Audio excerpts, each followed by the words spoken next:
Halo teman Saski, I hope you're doing well wherever you are. Teman Saski, aku excited banget karena this is my first ever vlog behind the scene ikut local brand bazar. Nah jadi this is not my first bazar, actually aku pernah ikutan bazar dulu pas tahun 2017, aku bawa brandku Vintage House. Kemudian tahun 2018 aku ikut lagi bawa brandku yang lainnya, Puka. 2019 sampai 2021 nggak ada bazar karena Covid. Akhirnya sekarang baru ada lagi bazar Trademark Market di Bandung, and this is the biggest fashion local brand market di Bandung. Dan aku senang banget di bazar kali ini aku nyewa booth yang 3x3 dan isinya dua-duanya brand aku, yaitu Vintage House dan Puka. Dan aku coba nyari-nyari tips and trick untuk gimana caranya ikut fashion bazar, ya apa aja yang harus disiapin, tapi ternyata nggak ada teman-teman. So I hope this video will be useful for you guys, terutama yang nyari tips and trick gimana sih, apa aja sih yang harus disiapin kalau kita ikut bazar offline. Dan kemudian how I feel, pastinya aku deg-degan. Biasanya aku kalau mau ikut bazar gini nggak bisa tidur, tapi this one is more calming, mungkin karena udah ketiga kalinya. Tapi of course aku excited karena udah lama banget nggak ada bazar, pasti orang-orang nyariin gak sih. Dan aku excited karena biasanya brand-brand yang ikut tuh bagus-bagus. Dan plusnya lagi sekarang produk aku lagi cukup hits, signet pattern ini. So aku kepo nih, kira-kira ambience-nya terhadap produk aku bakal kayak gimana. Stay tune ya. How to apply? Basically pantengin aja IG-nya. Jadi misalnya lihat IG-nya Trademark, kemudian lihat mereka next bazar kapan. Misalnya mereka udah buka nih open tenant submission, langsung daftar aja. Kemudian pilih size boot sesuai keperluan kita. Untuk fashion aja itu bisa ada macam-macam nih size-nya. Terus kalau kalian misalnya F&B atau mungkin bisnis lain, sesuaiin aja size-nya butuh yang mana. Kemudian tinggal kirimin yang mereka minta. Biasanya mereka minta company profile, lookbook, dan mereka juga biasanya ngecek sosmed. Jadi siapin sosmednya teman-teman. Kalau udah diterima, tinggal lanjut tanda tangan kontrak, bayar, terus preparation deh. Kalau udah ada jadwal technical meeting, tinggal datang aja. Biasanya di sana kita dikasih tahu tentang rules loading in dan loading out, masuknya lewat mana, liftnya sebelah mana, dan lain-lain.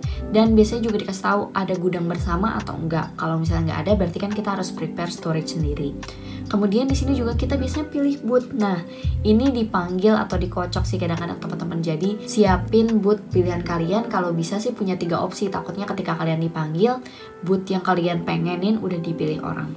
Kemudian di sini aku senangnya bisa ketemu sama brand owners lain yang selama ini mungkin kita kenalnya online aja ya. Senang banget deh. Lanjut desain booth, kan kita tadi udah tahu nih mau booth ukuran berapa kali berapa. Nah dari situ kita tentuin must have itemsnya di booth apa aja. Biasanya sih gaung baju, storage, meja kasir, kursi, kaca, payment administration tools, logo, stop kontak. Dari situ baru habis itu teman-teman jabarin yang perintilan-perintilannya.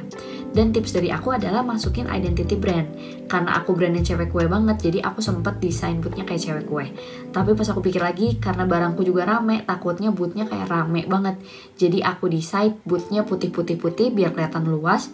Tapi ada satu tembok yang tetap dengan identity aku sebagai cewek kue dengan print gambar salah satu pattern di knitwear aku yang checkered bunga-bunga ini. Nah tentang tim for me ini juga aku nggak sempet ngerekam, tapi dari aku yang pasti tips-tipsnya adalah untuk nge-planning mau berapa orang nih yang jaga. Aku sih untuk booth 3x3 itu maksimal, sebenarnya dari trademarknya maksimal 2. Cuman dari experience aku itu nggak mungkin 2 orang. Kalau sepi nggak apa-apa 2 orang, tapi kalau lagi peak wah nggak mungkin 2 orang.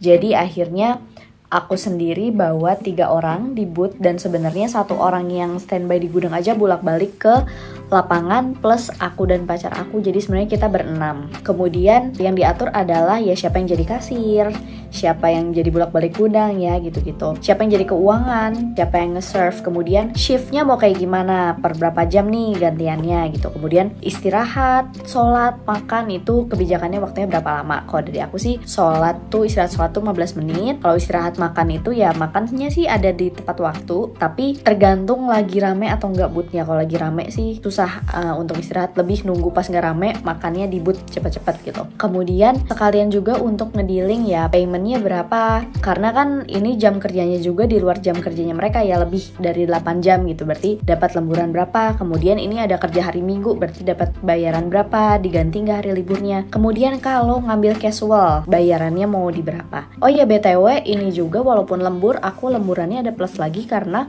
mereka harus datang ya kurang lebih sejam sebelum untuk preparation si bazar sebelum buka, dan juga sejam setelah untuk closingan si bazarnya dan evaluasi. Jadi kurang lebih itu sih. Kemudian sama orangnya bakal peran apa aja ya. Kalau ada tim kalian di kantor, tapi siapa aja nih yang kira-kira mau dibawa ke bazar? Aku sendiri salah satunya ada yang penting adalah bawa orang konten, karena di sana dia bakal bikin konten-konten selama di bazar, sama ya bikin dokumentasi untuk di sana. Terus aku juga bawa admin, tapi kayaknya aku nggak akan nyaranin lagi sih untuk bawa admin, karena kan kalau admin sebenarnya kerjaannya balas chat customer di kantor, takutnya pas ngadmin, pas jaga bazar jadi agak kelalaikan si chatnya. Jadi kalau bisa sih ada orang dari kitanya yang kita pegang banget, mungkin bisa 2 orang, yang lainnya bisa orang lepas kok, bisa banget orang casual, tapi yang penting adalah jangan lupa si orang casual ini dikasih product knowledge dulu. Kalau bisa yang packing sebelum bazar adalah mereka. Kenapa? Supaya mereka udah kenal dulu nih sama produknya dan nggak bingung nanti pas nge-serve-nya. Nah, ternyata ada beberapa properti aku yang harus dibikin sama tukang. Jadi aku langsung segera mungkin cari tukang, brief, bikin deh tuh properti. Dan kalau yang ada perlu dibeli juga segera mungkin aku beli. Kalau aku bisa cari di e-commerce, aku akan cari di e-commerce karena akan lebih mudah. Tapi kalau misalnya gampang ditemuin, ya udah aku langsung ke toko-tokonya aja. Nah, ini beberapa properti yang udah jadi. Nah, kenapa aku berani ngambil bikin properti? Kan menurut aku ini long term investment. Aku sendiri akan mau gencar juga ikut bazar-bazar. Jadi menurut aku walaupun lumayan nih bikin properti gini, tapi ini akan dipakainya nggak cuma sekali, bisa untuk berkali-kali bazar-bazar lainnya. Printing ke percetakan. Di sini aku ngeprint kartu nama vintage, kartu nama Puka, kemudian motif kotak-kotak bunga yang bakal jadi backgroundnya buat aku, sama tulisan kayak bestseller, new arrival, sale gitu. Nah, lihat nih, kasihan cowok aku ketiduran sambil nunggunya soal lama juga sih. Nah, ini udah jadi, seneng, lucu banget sih kotak-kotak bunga-bunganya buat jadi identity brand di booth aku. BTW aku pakai 3 gudang teman-teman. Jadi di store itu aku udah punya lemari-lemari di bawah gantungan yang bisa buat nyimpan stok. Kemudian aku pakai gudang bersama juga buat nyimpan beberapa barang. Kemudian aku juga nyewa sebuah kamar di sebuah hotel buat jadi tempat barang-barang aku. Jadi kalau misalnya di gudang bersama udah kosong, aku bisa nge-refill dari kamar juga. Dan sebenarnya kantorku nggak terlalu jauh, tapi kalau aku bolak-balik kantor takutnya macet, harus nyari parkir. Jadi aku prefer untuk buka satu kamar buat nyimpan barang-barang juga. Nah, jangan lupa siapin untuk payment sama administrationnya. Misalnya payment bisa QR, berarti bawa yang plang QR-nya kita. Kalau EDC berarti bawa mesin EDC-nya. Kalau misalnya cash, berarti kita juga harus siapin pate cash. Kemudian untuk administrationnya, pencatatannya gimana? Mau manual kah, tulis pakai pulpen, pakai buku, atau misalnya mau pakai app gitu. Aku sendiri pakai app kasir, kemudian kita bawa printernya juga, jadi kita bisa ngeprint bond di tempat. Lanjut ke bagian paling susah, apalagi kalau misalnya bazarnya ada di lantai atas, yaitu loading in. Jadi di loading in ini teman-teman bakal dapat jadwal loading in jam berapa, tapi usahain please banget datang kalau bisa sejam sebelum, supaya teman-teman dapat antriannya rada depan, dapat nomor agak depan. Begitu datang, kalau ada antrian langsung ambil nomor antrian, karena harusnya kalau ada nomor antrian tuh teman-teman bisa dapat lift yang gede. Jadi ini aku langsung masukin barang ke mobil. Aku aja ini aku pakai 4 mobil, jadi 2 mobil box sama 2 mobil biasa. Jadi teman-teman jangan lupa pesan go box, atau kalau misalnya punya mobil box itu lebih bagus lagi. Dan please banget bawa cowok dan cowok yang bisa angkat-angkat, karena ini gila banget, kita harus ngangkat banyak barang ke atas. Nanti pas masuk mall biasanya ada syarat lah, harus bawa surat jalan, isinya apa aja biasalah dikerjain. Nah, kemudian nih lihat deh, ini antrian mobil boxnya, karena ternyata walaupun loading in jam 10, mereka udah datang di jam 9, jadi aku aja dapat nomor 97. Kemudian aku nggak tahu kenapa ini mereka tidak mengikuti aturan si orang-orang lain, dan akhirnya pada bawa hand carry pakai lift barang, karena ini nggak tahu nomor antriannya Pak Balatak. Jadi akhirnya kita semua bawa nih satu-satu barang pakai troli yang kita punya lewat lift barang ke lantai atas. Jadi please banget teman-teman bawa si troli yang bisa dibeli di S Hardware, supaya teman-teman gampang buat naik turunin barang. Nah, sebelum ngedekor partisi, teman-teman jangan lupa juga nge-record partisi-partisinya, karena kalau misalnya nanti bisa ada lecet atau apa, walaupun bukan salah teman-teman, tapi kalau teman-teman nggak punya buktinya kan bakal kita jadi kena denda ya. Jadi videoin dulu nih kondisi boot sebelum teman-teman masukin. Kalau emang si partisinya udah coret-coret atau ada klopek-klopek, ya buktiin kalau itu emang dari awal kayak gitu. Baru mulai pasang-pasang boot. Kalau aku ada lantai, ada tembok, baru gantungan-gantungan, rak-rak. Ini I'm so sorry aku nggak punya video dari awal ngedekor karena ini aku lama banget dari jam 10 dan baru selesai jam 5 subuh teman-teman. Jadi pacar aku dan beberapa orang yang kita bayar untuk bantuin pasang bootnya, aku lanjut lagi harus udah standby jam 9-an karena untuk ngebrief anak-anak di hari pertama. Nah, jangan lupa juga masukin barang ke gudang bersama. Ini gudang bersamanya, jadi udah dibagi-bagi nih pakai solatip lakban gini nih. Slot per brand tuh sebesar apa gitu. Ya udah masukin aja barang-barang kalian. Sengaja aku pakai koper biar lebih safe, bisa aku lock. Insya Allah barang gak hilang. Habis itu jangan lupa nama ini slotnya kalian, aku nih buka. Kemudian aku tutup pakai kain hitam. Sama nih, lihat kayak brand-brand lain juga nutupin inventornya pakai kain hitam. Untuk menjalani usahanya, langsung aja.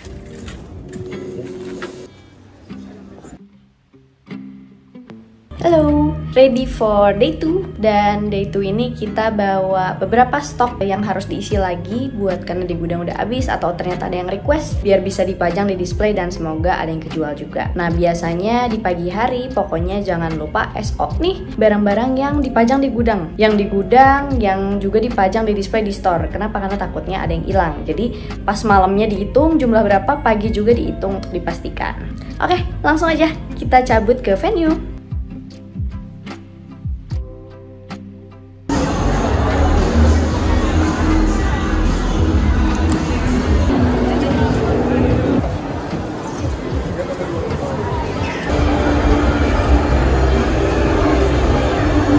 Expected weekend ini rame banget nih keadaan booth kita kali ini. Dan ini penampakan dari gudang kamar. Dan karena pekerjaan aku emang bolak-balik refill dari gudang kamar ke gudang bersama. Hari ini alhamdulillah rame banget. Dan dari hasil evaluasi ternyata kita bakal butuh orang tambahan untuk besok karena bener-bener hektik banget. Oke, sampai ketemu di hari keempat, hari terakhir. Nah, sebenarnya ini bertepatan sama Idul Adha. Jadi kita makan opor, krecek, makannya di venue bazar. Nah, ini as expected juga. Day terakhir tuh bakal makin rame, makin menggila karena semua orang FOMO nih, semua orang ke bazar tapi aku kok belum datang. Dan di last day ini biasanya brand-brand pada bikin sale-sale khusus, jadi orang-orang makin menggila karena ini last day. Ini spotted, banyak yang bawa paper bagnya Vintage House X Puka. Ada juga yang pakai produk kita, customer-customer atau tamu-tamu lainnya. I'm so sorry aku nggak sempet nge-shoot loading out karena pokoknya ini tuh langsung banget begitu bazarnya selesai jam 10. Semua orang tuh langsung mengepek bawa barangnya ke bawah. Dan bahkan ada yang jam 10 kurang tuh udah ngangkut-ngangkut barangnya gitu atau udah masukin ke karung sih barang-barang jualannya. Nah, tapi tips and trick dari aku untuk loading out ini tetap sama. Yang pasti ada cowok dan yang pasti yang bisa ngangkat-ngangkat. Kalau bisa hand carry, kalau bisa punya troli, itu akan sangat membantu kalian kalau untuk ngangkat barang-barang yang besar. Kemudian yang pasti mobilnya harus sudah standby kalau bisa ya sebelum closing. Misalnya closing jam 10, ya mobil udah standby setengah 10 mungkin. Jadinya begitu bazar selesai langsung plek, langsung kelar, bisa selesai loading out. Dan si loading out ini tuh cepet banget kelarnya. Waktu aku loading in itu dari jam 10 sampai jam 5 pagi. Sedangkan yang loading out ini jam 10 sampai jam 2. Berarti jauh waktunya lebih cepat banget. Tapi berarti dari aku tipsnya itu. Yang pertama cowok, terus yang bisa ngangkut, kemudian bawa troli, dan yang terakhir of course tim loading outnya standby sebelum waktu bazarnya selesai.